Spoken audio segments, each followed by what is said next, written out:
Eh bien, mesdames et messieurs, bienvenue dans votre émission Notre beau Tanganyika. Moi, c'est Céline Selwa Colombo. Et comme vous le savez, chaque jour, nous avons un sujet à traiter. Et aujourd'hui, je voulais qu'on puisse parler sur l'environnement.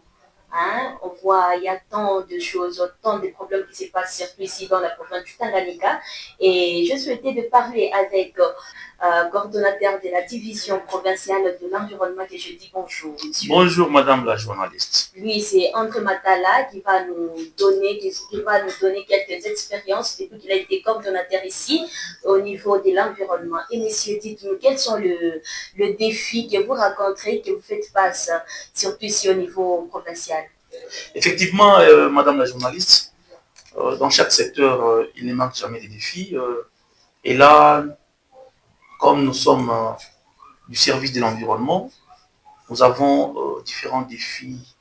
Comme vous le savez, madame, l'environnement, c'est un service multisectoriel. Multisectoriel, pourquoi nous avons tant de secteurs dont nous sommes en train de contrôler, dont nous sommes en train d'encadrer. Et les défis sont énormes.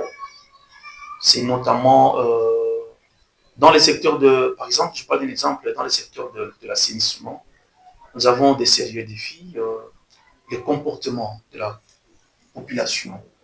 Vous voyez quelqu'un qui prend ses déchets ménagers, au lieu de les amener dans un endroit approprié, il les jette dans un caniveau. Voilà.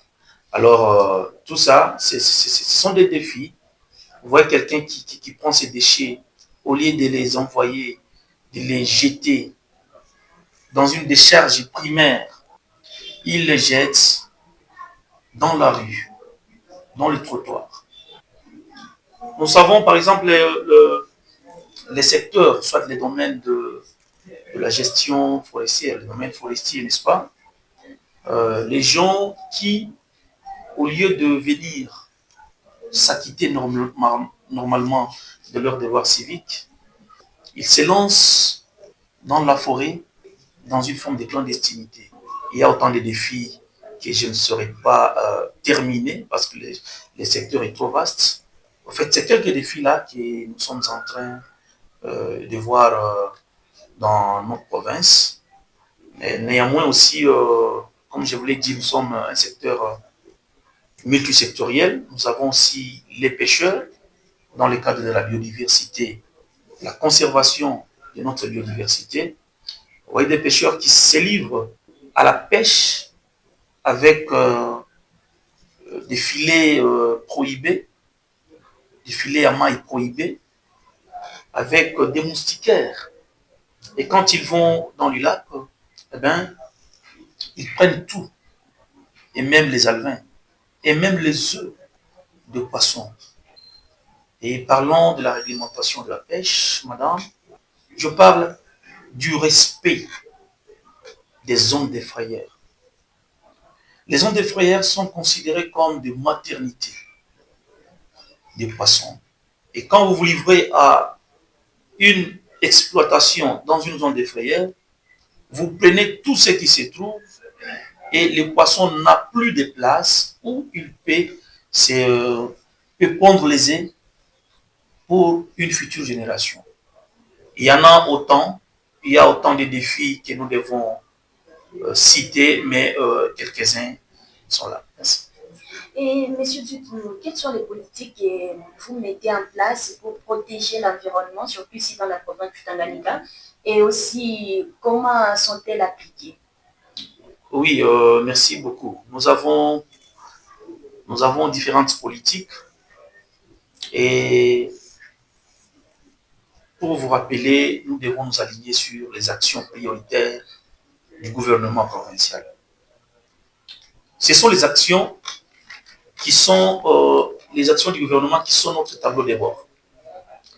Vous avez entendu son Excellence, Monsieur le gouverneur Christian Kitungwa, quand il a montré ses actions prioritaires, n'est-ce pas? Et nous, qui sommes dans ces services, nous devons suivre toutes ces actions-là comme notre tableau de bord. Il a parlé de la protection de l'environnement. Il a parlé de l'assainissement. Donc, en bref, il a parlé du secteur de l'environnement en général. Et nous, ce que nous devons faire, c'est de nous aligner dans la vision de notre gouverneur de province que je salue en passant.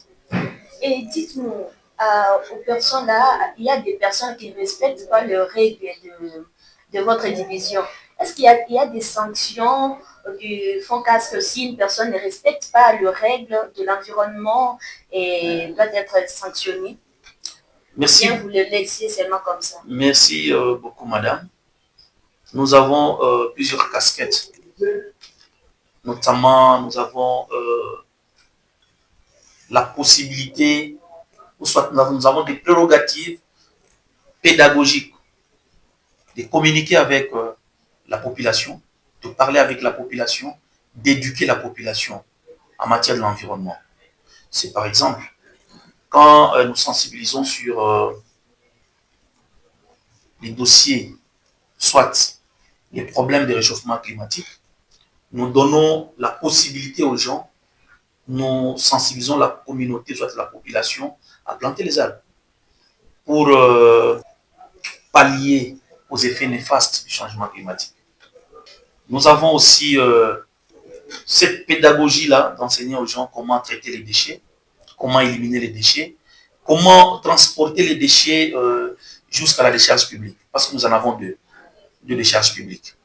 Tout déchet doit être évacué jusqu'au niveau de la décharge. Et les tri peuvent se faire au niveau primaire, soit au niveau secondaire. Nous avons la loi 11/009, portant principes fondamentaux relatifs à la protection de l'environnement. Il y a toujours des pénalités par rapport aux récalcitrants, ceux-là qui ne veulent pas respecter la loi, ceux-là qui ne veulent pas obtempérer à ce que la loi est en train de dire. Donc, on ne peut pas laisser comme ça l'environnement. Quelqu'un qui se livre à une exploitation des bois d'une manière illicite, une fois attrapé, il doit subir la rigueur de la loi, madame. Donc, c'est pas pour rien, nous prêtons serment devant les procureurs de la République, parce que nous sommes revêtus de la qualité de l'OPJ. Voilà. Et là, je pense que vous avez souligné une chose, quelque chose qui est un peu très importante concernant les déchets. Est-ce que c'est l'une des causes qui fait qu'aujourd'hui nous subissons aux inondations de notre rivières et lacs? Voilà. Et voilà, merci beaucoup, madame. D'une manière rapide, les déchets, quand ils sont jetés dans des caniveaux, dans des tranchées, et qui bloquent le passage, qui bloquent l'évacuation des eaux, ça peut aussi causer. Mais néanmoins, au stade actuel, nous avons beaucoup de facteurs qui entrent en jeu dans la problématique des inondations. Ce sont des catastrophes naturelles que nous vivons aujourd'hui. Nous avons l'avancée du lac Tanganyika. Et j'ai toujours vu des mamans qui sont en train d'extraire les sables au niveau du lac. Ce n'est pas une bonne pratique. C'est un danger aussi. C'est aussi un danger. Ça favorise à l'avancée rapide du lac Tanganyika. Vous comprenez, madame? C'est pourquoi nous devons aussi... nous avons déjà fait notre travail, celui de proposer à l'autorité provinciale. Comme moi là, je dois proposer auprès du ministre provincial qui a la charge de l'environnement. J'ai déjà proposé, j'attends la réaction de l'autorité. Et concernant ces dames-là qui sont en train de faire ces travaux-là au niveau des lacs, selon vous, est-ce qu'elles peuvent aller où pour aller faire ces travaux-là? Voilà, c'est un travail. À part les lacs, elles peuvent nous aider. Nous pouvons capitaliser cette activité-là afin d'écurer, par exemple, la rivière Kalemi, afin d'écurer la rivière Lubouye. Vous comprenez? Nous pouvons les autoriser d'aller extraire le sable dans la rivière Kalemi, parce qu'elle nous aide à curer les lacs, la rivière en fait. Au lieu d'aller dans les lacs, prendre le sable, non, c'est pas bon. Elles sont en train de favoriser l'avancée du lac, comme je l'ai dit tantôt. Mais néanmoins, au niveau des rivières, vous avez entendu quand Vous avez vu quand la rivière Loubouye a débordé avec ses eaux, a fait des inondations, il y avait même des pertes en vies humaines, vous avez entendu, dont le gouverneur est allé lui-même en personne pour consoler sa population. Nous l'avons vu, il est entré dans les eaux. Hein. Il n'a pas vu l'utilité de ses souliers, au fait, même la valeur de ses habits. Il est entré lui-même dans l'eau pour consoler sa population. Donc, quand la rivière a débordé, c'est parce qu'il y a eu une grande sédimentation. Il y a eu des sables qui sont accumulés dans la rivière. Et si la rivière avait un passage, un lit, là où ça passe normalement, ça devait passer normalement. Voilà, nous pouvons conseiller, nous pouvons dire à ces mamans-là qui sont en train d'extraire le sable, d'aller extraire le sable dans les rivières pour enfin favoriser le curage de ces rivières-là. Et rappelons que le président de la République fait réduire à la pollution de plastique à 0%. Dites-nous, quelles sont les stratégies que vous avez mis en place pour réduire la pollution du plastique ici dans la province? Oui, ici dans la province du Tanganyika, en fait, tous les mécanismes sont mis en place et nous avons commencé par la sensibilisation. Et là, je vous rappelle, madame, que la journée, les thèmes dédiés pour cette journée de l'environnement, ça concernait l'usage des déchets plastiques. Donc, nous devons bien garder ces déchets-là non biodégradables parce que ça cause il y a beaucoup d'effets négatifs par rapport à l'usage de ces déchets plastiques. C'est pourquoi j'encourage encore une fois de plus les structures et ONG qui sont en train de prendre les déchets plastiques pour les revaloriser. Et s'il vous plaît, pouvez-vous nous citer quelques ONG que vous travaillez avec? Oui, nous avons beaucoup d'ONG, surtout ces structures locales-là que nous voulons toujours encadrer et appuyer techniquement. Et si on avait les moyens, on pouvait les appuyer aussi financièrement. Nous avons par exemple CEP, nous avons ASDS, qui se lance dans la reconstruction du capital végétal, le reboisement. Nous avons GED, il y en a autant. Ces structures-là nous aident à faire la rivalisation. Nous avons Uripota, vous connaissez ça? Oui. Nous avons les GEROD, les jeunes engagés pour la réalisation des objectifs de développement durable. Ils sont là, ils sont en train même de faire l'assainissement de la ville. Nous avons aussi des structures qui sont en train de ramasser tous ces plastiques-là et les acheminer au niveau de la décharge publique. En fait, c'est une très bonne chose. Et la politique telle qu'elle est là, telle qu'elle a été mise en place, c'est que tous ces déchets doivent être récupérés et jetés à la décharge. Mais néanmoins, n'oublions pas un aspect, selon la loi organique sur les ETD, que vous connaissez très bien, que, à son article 11, c'est que la responsabilité de prendre les déchets et de les acheminer, cette responsabilité est aux ETD. Donc, la mairie s'en charge pour faire toutes ces activités-là. Voilà. Et vous faites comment pour sensibiliser les personnes, ici, surtout la population dans la province du Tanganyika concernant l'environnement? Voilà, ce que nous faisons, c'est quoi? C'est ce que je fais ici. Nous utilisons Est-ce que vous avez le temps de descendre sur terrain et leur sensibiliser? Voilà, nous descendons sur le terrain, nous les sensibilisons, nous les sensibilisons aussi à partir des médias. Nous avons la RTMC qui nous aide tout souvent. Nous avons voilà, votre chaîne qui vient aussi de nous aider parce que nous allons faire passer ce message, nous allons véhiculer ces messages à partir et que la population va nous écouter, n'est-ce pas? Qu'il ne faut jamais jeter les déchets plastiques, les déchets non biodégradables. Il ne faut jamais jeter les déchets ménagers, parce qu'on en distingue autant les types de déchets dans la rue. Est-ce que vous avez des financements? Est-ce que vous avez des financements pour ça? Nous n'avons pas de financement pour ça, mais néanmoins, ça fait partie de notre mission régalienne. Donc nous sommes payés pour ça. au moins l'État me paye pour le travail que je suis en train d'abattre dans la province. Donc je dois sensibiliser. C'est ça l'aspect pédagogique que je vous ai dit. Nous devons sensibiliser, éduquer la population, une éducation environnementale. Nous avons même un bureau, qu'on appelle Bureau Nouvelles Technologies de l'Information et des Communications, qui se charge souvent dans des médias.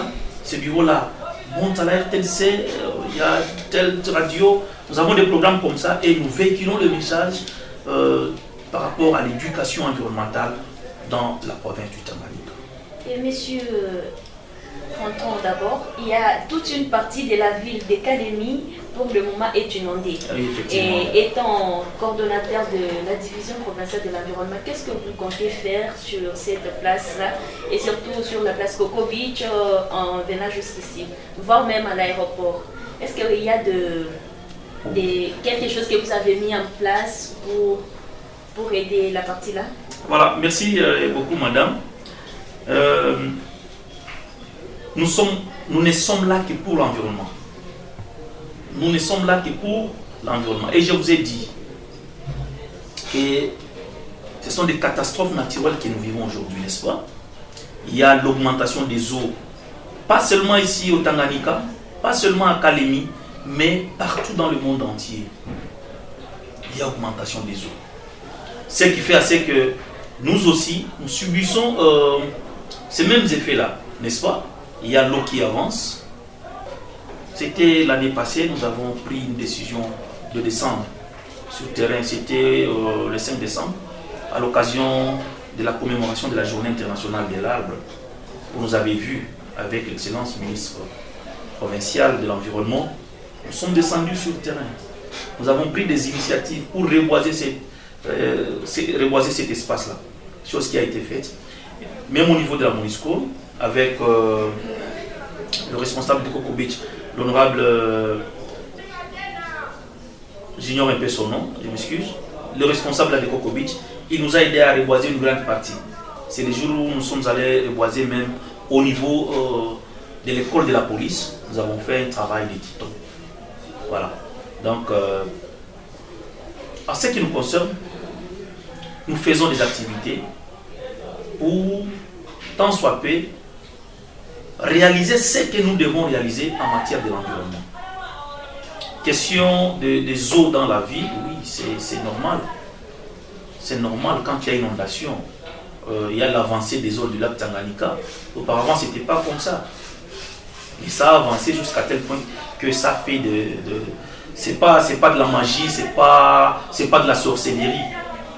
Hein, c'est un événement qu'on ne croyait pas tous qui est survenu. Et je pense que les autorités ont déjà vu cette situation et ils prennent déjà des mesures par rapport à l'arrangement, soit l'amélioration des conditions de vie de la population. Merci.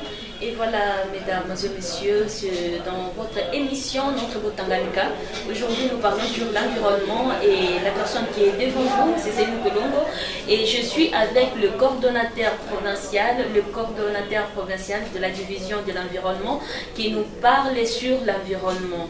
En tout cas, merci d'abord messieurs de m'avoir reçu dans votre bureau. Et restez branchés, ici vous allez voir plus, je vous dis.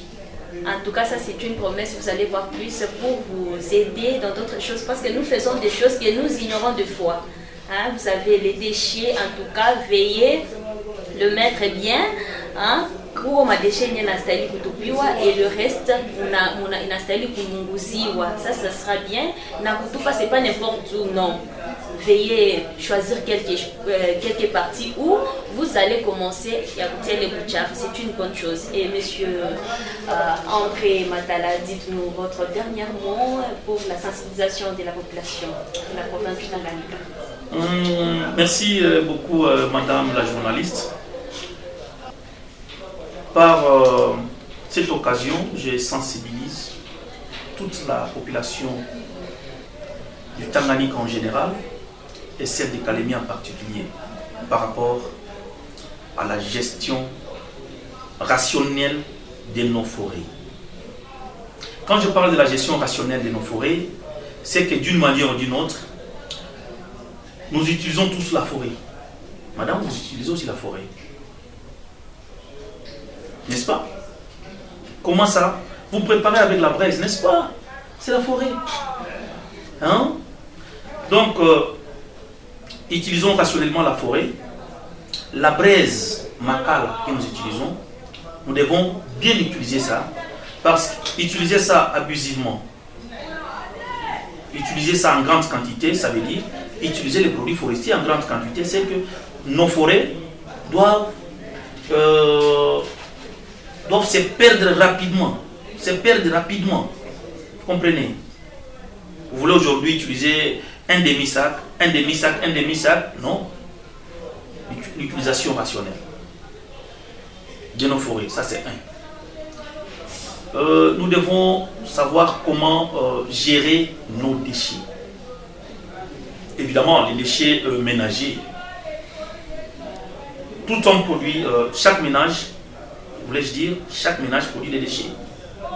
La maman prépare là, il y a des déchets ménagers qui sont produits, n'est-ce pas? Alors, ces déchets ménagers doivent être bien gérés. Et nous sensibilisons même dans des grands acteurs comme le Mumba ici, hein, là où j'ai vu une structure de jeunes qui ramassent des déchets, moyennant, je ne sais pas, 2000 francs par semaine. S'abonner à cette structure-là pour que cette structure vienne hebdomadairement prendre les déchets de chez vous et les acheminer à la décharge publique. Mais le comportement de la population, aujourd'hui, qu'est-ce que la population est en train de faire? Un ménage, ils appellent un fou là, hein. On lui donne des déchets, il va jeter au lac. Et vous arrivez au lac, c'est tout un tas d'immondices qui est là. Non, c'est pas une bonne gestion. Là, nous nous apportons nous-mêmes des maladies. Aussi, la mauvaise habitude, bon, ces derniers temps, comme il n'y a plus de pluie, c'est plus fréquent. Mais quand il y a la pluie, vous ouvrez votre fosse septique pour que les déchets descendent directement vers le lac. Ce n'est pas des bonnes pratiques. J'ai relevé ça dans les défis, mais néanmoins, nous devons sensibiliser à la population de ne plus faire ces pratiques-là. Ce n'est pas bien. Ce n'est pas bien. Vous avez vos déchets, gardez vos déchets bien, mettez ça dans un sac, et dès que la structure qui a été enregistrée pour récupérer les déchets et les acheminer à la décharge, vous donnez à cette structure-là 2000 francs. Ce n'est pas $1. Vous comprenez? Ce n'est même pas $1. Et ça peut rendre notre ville propre. L'ambition de l'environnement, c'est faire assez que toute personne puisse avoir accès à un assainissement propre, à une salubrité dans toute la ville. Donc, la population doit cesser ces pratiques malsaines qui nuisent au bien-être de la communauté. Là, je salue en passant son Excellence, Monsieur le ministre provincial de l'Environnement, je cite son Excellence Kungu Raphaël, qui est en train peut-être de nous suivre à cette heure. Je les salue en passant et le félicite beaucoup plus sur le fait que toute question environnementale, il ne tarde pas à appeler, il ne tarde pas à donner des instructions, et nous sommes en train d'aller avec lui dans une très bonne lancée, parce qu'il se préoccupe beaucoup plus de l'environnement. Hélas, je ne peux pas terminer cette allocution sans toutefois saluer son Excellence Monsieur le Gouverneur de province, qui, je confirme qu'il est un environnementaliste. Par exemple, quand il a parlé dans son plan d'action sur l'environnement, ça m'a tellement ragaillardi. J'étais très content. Parce que s'il n'était pas environnementaliste, il ne devait même pas parler de l'environnement. Et tout ce qu'il fait pour la population du Tanganyika, je le remercie. Merci. Merci beaucoup. C'est moi qui vous remercie, madame. Eh bien, messieurs et dames, nous sommes à la fin de notre émission, notre beau Tanganyika. Et aujourd'hui, je pense que vous avez suivi, c'était une bonne émission parce qu'on a parlé sur l'environnement. Hein? Je pense tout est clair. Merci beaucoup de nous avoir suivis et restez branchés sur nos antennes pour ne pas rater l'actualité. Merci beaucoup.